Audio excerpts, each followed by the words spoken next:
One day, when Pooh Bear had nothing else to do, he thought he would do something.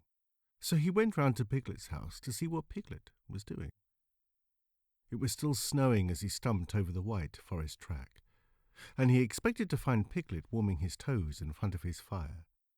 But to his surprise, he saw that the door was open, and the more he looked inside, the more Piglet wasn't there. "He's out," said Pooh sadly. "That's what it is. He's not in. I shall have to go a fast-thinking walk by myself. Bother." But first he thought he would knock very loudly, just to make quite sure. And while he waited for Piglet not to answer, he jumped up and down to keep warm. And a hum suddenly came into his head, which seemed to him a good hum, such as is hummed, hopefully, to others. "The more it snows, tiddly-pom, the more it goes, tiddly-pom, the more it goes, tiddly-pom, on snowing. And nobody knows, tiddly-pom, how cold my toes, tiddly-pom, how cold my toes, tiddly-pom, are growing." "So what I'll do," said Pooh, "is I'll do this. I'll just go home first to see what the time is, and perhaps I'll put a muffler round my neck, and then I'll go and see Eeyore and sing it to him." He hurried back to his own house, and his mind was so busy on the way with the hum that he was getting ready for Eeyore, that when he suddenly saw Piglet sitting in his best armchair, he could only stand there rubbing his head and wondering whose house he was in. "Hello, Piglet," he said. "I thought you were out." "No," said Piglet. "It's you who are out, Pooh."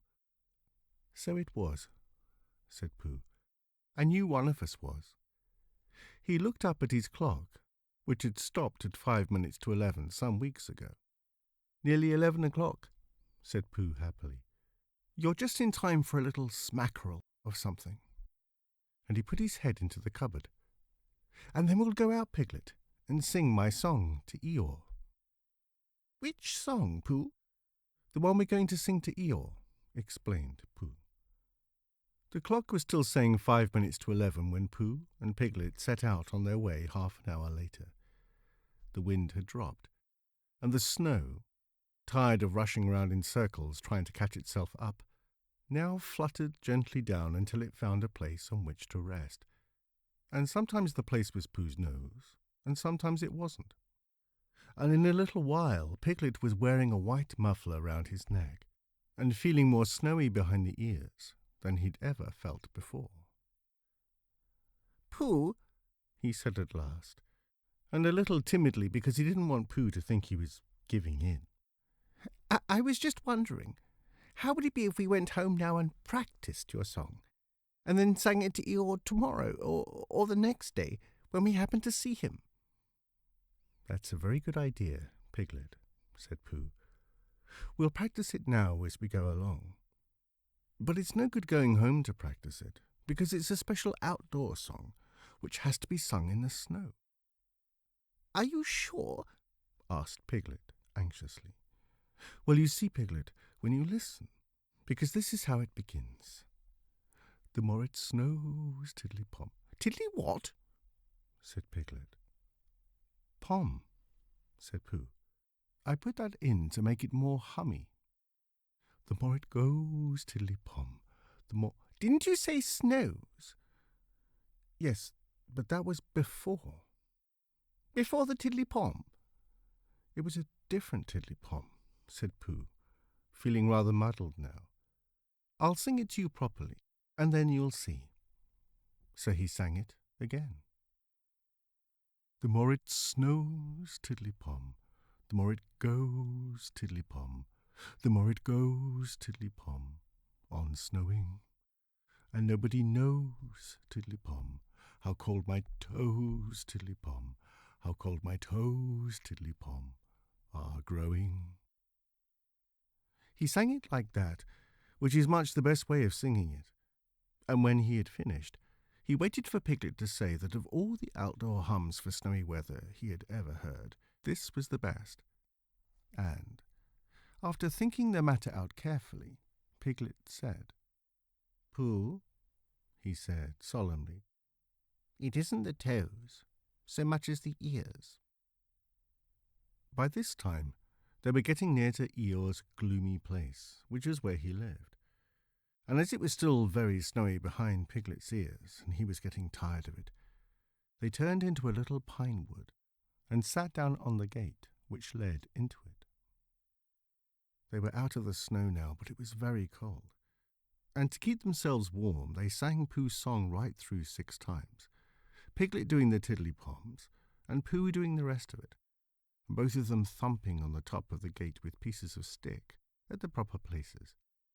And in a little while they felt much warmer and were able to talk again.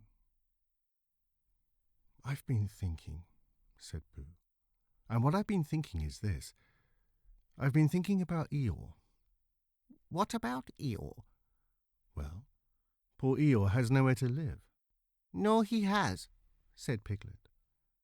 "You have a house, Piglet, and I have a house, and they are very good houses. And Christopher Robin has a house, and Owl and Kanga and Rabbit have houses, and even Rabbit's friends and relations have houses or some things. But poor Eeyore has nothing. So what I've been thinking is this. Let's build him a house." "That," said Piglet, "is a grand idea. Where shall we build it?" "We'll build it here," said Pooh, "just by this wood, out of the wind, because this is where I thought of it, and we will call this Pooh Corner. And we will build an Eeyore house with sticks at Pooh Corner for Eeyore."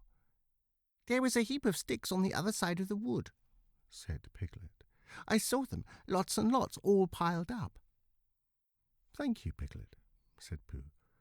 "What you have just said will be a great help to us, and because of it I could call this place Pooh and Piglet Corner, if Pooh Corner didn't sound better, which it does, being smaller and more like a corner. Come along."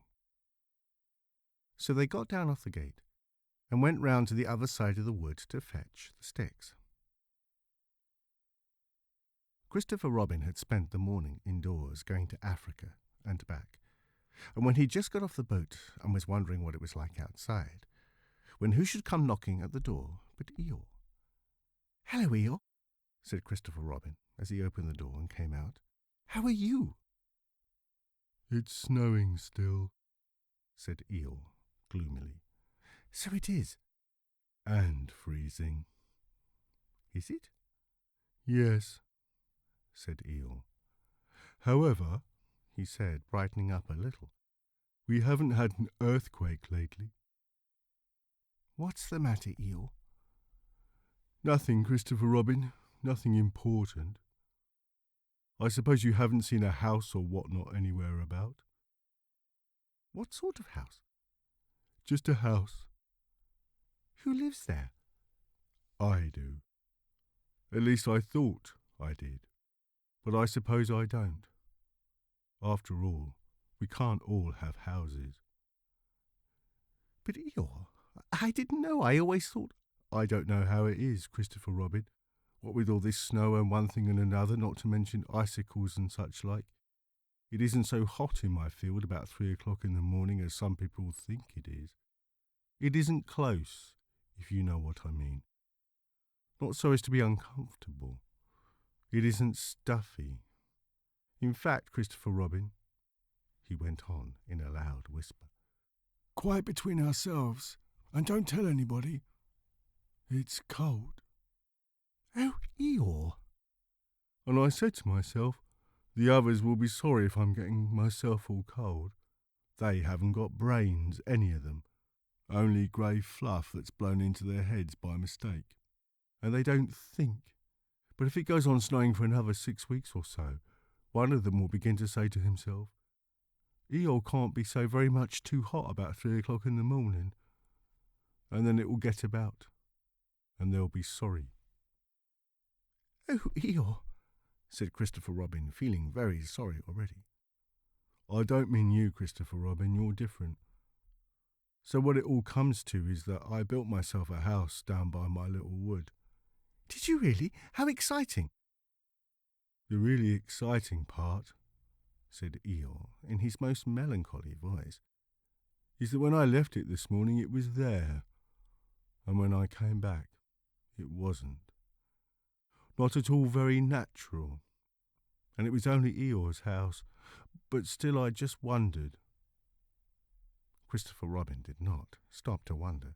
He was already back in his house, putting on his waterproof hat, his waterproof boots, and his waterproof mackintosh as fast as he could. "We'll go out and look for it at once," he called out to Eeyore. "Sometimes," said Eeyore, "when people have quite finished taking a person's house, there are one or two bits which they don't want and are rather glad for the person to take back, if you know what I mean. So I thought if we just went—" "Come on," said Christopher Robin. And off they hurried, and in a very little time they got to the corner of the field by the side of the pine wood, where Eeyore's house wasn't any longer. "There," said Eeyore. "Not a stick of it left. Of course, I've still got all this snow to do what I like with. One mustn't complain." But Christopher Robin wasn't listening to Eeyore. He was listening to something else. "Can't you hear it?" he asked. "What is it? Somebody laughing?" "Listen." They both listened, and they heard a deep, gruff voice saying in a singing voice that the more it snowed, the more it went on snowing, and a small, high voice tiddly-pomming in between. "It's Pooh," said Christopher Robin excitedly. "Possibly," said Eeyore. "And Piglet," said Christopher Robin excitedly. "Probably," said Eeyore. "What we want is a trained bloodhound." The words of the song changed suddenly. "We've finished our house," sang the gruff voice. "Tiddly-pom," sang the squeaky one. "It's a beautiful house." "Tiddly-pom." "I wish it were mine." "Tiddly-pom." "Pooh!" shouted Christopher Robin. The singers on the gate stopped suddenly. "It's Christopher Robin," said Pooh eagerly. "He's round by the place where we got all the sticks from," said Piglet. "Come on," said Pooh. They climbed down their gate and hurried round the corner of the wood, Pooh making welcoming noises all the way.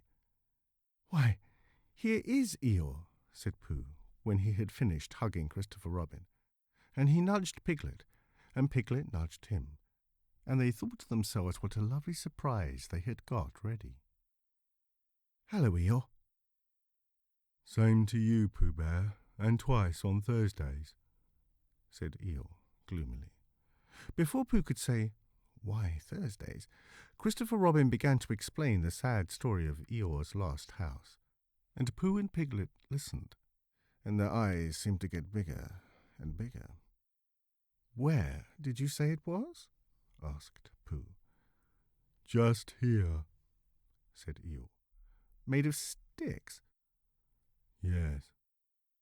"Oh," said Piglet. "What?" said Eeyore. "I just said oh," said Piglet nervously. And so as to seem quite at ease, he hummed Tiddly-Pom once or twice in a what shall we do now kind of way. "Are you sure it was a house?" said Pooh. "I mean, you're sure the house was just here?" "Of course I am," said Eeyore, and he murmured to himself, "No brain at all, some of them." "Why, what's the matter, Pooh?" asked Christopher Robin. "Well," said Pooh, "the fact is," said Pooh. "Well, the fact is," said Pooh. "You see," said Pooh. "It's like this," said Pooh. And something seemed to tell him he wasn't explaining very well, and he nudged Piglet again.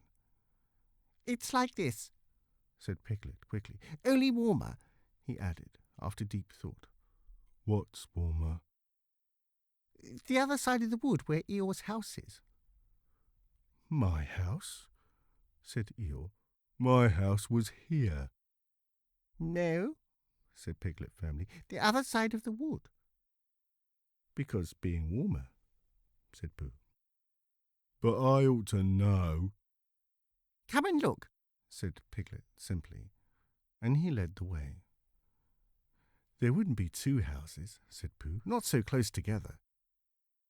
They came round the corner, and there was Eeyore's house, looking as comfy as anything. "There you are," said Piglet. "Inside as well as outside," said Pooh proudly. Eeyore went inside and came out again. "It's a remarkable thing," he said. "It is my house, and I built it where I said I did, so the wind must have blown it here. And the wind blew it right over the wood and blew it down here, and here it is, as good as ever. In fact, better in places." "Much better," said Pooh and Piglet together. "It just shows what can be done by taking a little trouble," said Eeyore. "Do you see, Pooh? Do you see, Piglet? Brains first and then hard work. Look at it. That's the way to build a house," said Eeyore proudly. So they left him in it, and Christopher Robin went back to lunch with his friends, Pooh and Piglet. And on the way they told him of the awful mistake they had made. And when he had finished laughing, they all sang the outdoor song for snowy weather the rest of the way home. Piglet, who was still not quite sure of his voice, putting in the tiddly-poms again. "And I know it seems easy," said Piglet to himself, "but it isn't everyone who could do it."